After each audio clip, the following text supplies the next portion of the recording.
We're going to look at the Great Compromise, also known as the Connecticut Compromise.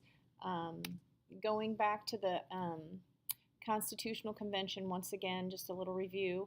The Constitutional Convention really started out being a revision of the Articles of Confederation because of all the weaknesses that we had during that period of time where the states were sovereign and the very weak national government could only ask them to do things because they were sovereign states. They did not have to do anything. So we're meeting here in Philadelphia in 1787, originally for the purpose of revising the Articles of Confederation. Find Rhode Island on the map there. Look how tiny it is. Remember, Rhode Island does not send delegates. They like the fact that all of the states have equal representation. So despite the fact that they're very, very small, they have one vote in Congress in this unicameral legislature. Remember, under the Articles, there's only one house in their legislature. They call it Congress, and every state gets an equal vote. Rhode Island likes that. They also like the fact that they're sovereign and they don't want to give up their sovereignty. So the other 12 states meet in Philadelphia in 1787 for the purposes of revising the Articles of Confederation.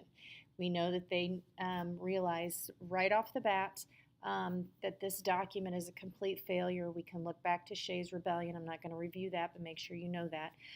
But we can look back to that being the pivotal moment where we realize under the Articles of Confederation this government, this central government that we've created is very, very weak, and we cannot take care of those main weaknesses that we have. So at the convention, we scrap the Articles of Confederation. James Madison has written the Virginia Plan and proposes it. He doesn't, Edmund Randolph is the one that actually proposes that, but once again, that's neither here nor there. But it is James Madison's plan, and what he's calling for is a bicameral legislature, which means he wants two houses in this new legislature, and he wants it both based on population. So remember, here's Virginia.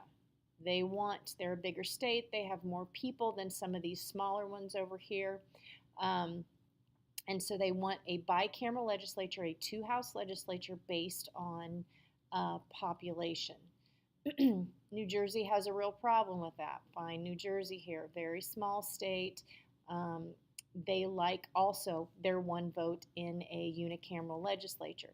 So their proposal is to maintain that unicameral legislature where every state has equal representation. And you have to remind yourself that these states are all still sovereign. We don't have a new constitution yet. We are still under the Articles of Confederation. We just have these men meeting in Philadelphia to write a new constitution. So New Jersey knows it has no incentive to sign on to the Virginia Plan. They're never going to give up that equal representation. If they did, they would be outvoted by all of these other larger states that have a lot more population. So the Virginia Plan, once again, wanted a bicameral legislature, both houses based on population.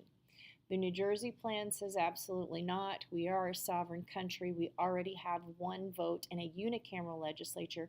We want to at least keep that part the same, fixing the problems of power to tax, regulate interstate trade, and enforcing laws.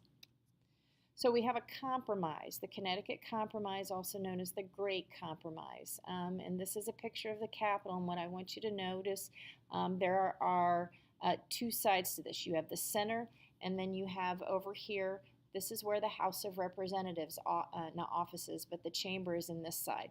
Over here, the Senate chamber is over here. And so the proposal is, let's create a bicameral legislature where we have two houses. We'll have the House of Representatives be based on population and the Senate be based on equal representation.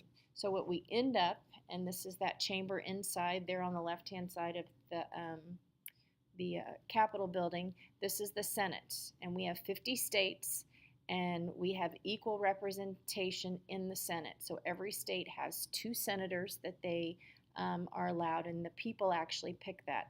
Originally, Senators were chosen by the state legislature, but because of an amendment to the Constitution, and that is the 17th Amendment. The 17th Amendment says we are going to now allow the people of the state to choose their 2 senators. So each state gets 2, and so there are 100 members in the Senate. The House of Representatives is a little larger. There are 435 total members in the House of Representatives, so we need a bigger chamber here because the House of Representatives is based on population. So the minimum number any state can have is 1. California, I think, has like 53. It's somewhere in the 50s. Indiana currently has 9. Every 10 years, we take a census to determine the number of House or seats that a state gets. And that will be for a later video, but right now, and that may change. So in your notes, I will definitely put that you have to look that number up because that is subject to change every 10 years. I don't anticipate it to change, but it could. So the Connecticut Compromise creates a bicameral legislature to make the small states happy and the large states happy. Small states like that equal representation in the Senate. The larger states like the fact that they have more representation in the House of Representatives because it's based on population.